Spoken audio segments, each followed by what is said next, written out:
காலம் and beam இல்லாமல் வீடு கட்ட முடியுமா? வாங்க பார்க்கலாம். Day 7 of Build a House in 100 Days Challenge. இந்த method is called load bearing structure. இந்த ஸ்ட்ரக்சரில் பார்த்தீங்கன்னா நமக்கு வந்து பீம் அண்ட் காலம் தேவைப்படாது. ரூஃபோட மொத்த லோடுமே பிரிக் ஒர்க் மூலியமாக தான் பேஸ்மெண்ட்டுக்கு ட்ரான்ஸ்ஃபர் ஆகும். இதில் பேஸ்மெண்ட் பார்த்தீங்கன்னா 2 டைப்பாக போடுவாங்க.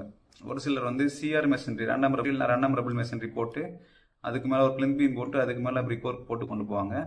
அப்படி இல்லைன்னா ஒரு சில இடத்துல என்ன பண்ணுவாங்கன்னா ஃபூட்டிங் போட்டு அப் டு பிளிந்த் வரைக்கும் ஃபூட்டிங் கொண்டு போயிடுவாங்க. அப்புறம் அதுக்கு மேலே பிரிக் ஒர்க் போட்டு ரூஃப் போட்டு கொண்டு போவாங்க. இந்த மெத்தடு வந்து கொஞ்சம் காஸ்ட் எஃபெக்டிவான மெத்தடு. சின்ன பில்டிங்க்கு இது சூட் ஆகும். பட் இதுலேயுமே கொஞ்சம் ட்ராபேக்ஸ் இருக்குது. என்னென்னு பார்த்தீங்கன்னா, இந்த மெத்தடில் பார்த்தீங்கன்னா நம்ம கிரவுண்ட் ஃப்ளோரில் எந்த மாதிரி வால் அரேஞ்ச்மெண்ட்ஸ் பண்ணுறோமோ அதுக்கு பேரலாக தான் மேலேயும் பண்ணுற மாதிரி இருக்கும். புதுசாக வால் எதுவும் உள்ளே போட முடியாது. பிகாஸ் மொத்த லோடுமே நமக்கு வாலில் ட்ரான்ஸ்ஃபர் ஆகிறதால நம்மளால் அந்த மாதிரி கட்ட முடியாது. நெக்ஸ்ட்டு வந்துட்டு இது மேக்ஸிமம் G+1 வரைக்கும் எக்ஸ்டெண்ட் பண்ணலாம். அடுத்தது இது வந்து எர்த்குவேக் ஜோனுக்கு வந்து இது செட் ஆகாது. இன்னொரு மெத்தட் இருக்குது. அது வந்து பார்த்தீங்கன்னா this method is suitable for earthquake. எல்லாத்துக்குமே அது செட் ஆகும். அது பார்க்குறதுக்கு இப்படி தான் இருக்கும். இது என்னென்னு தெரிஞ்சால் கமெண்ட் பண்ணுங்கள். நாளைக்கு வீடியோவில் சொல்கிறேன். மிஸ் பண்ணாமல் இருக்க ஃபாலோ பண்ணிக்கோங்க.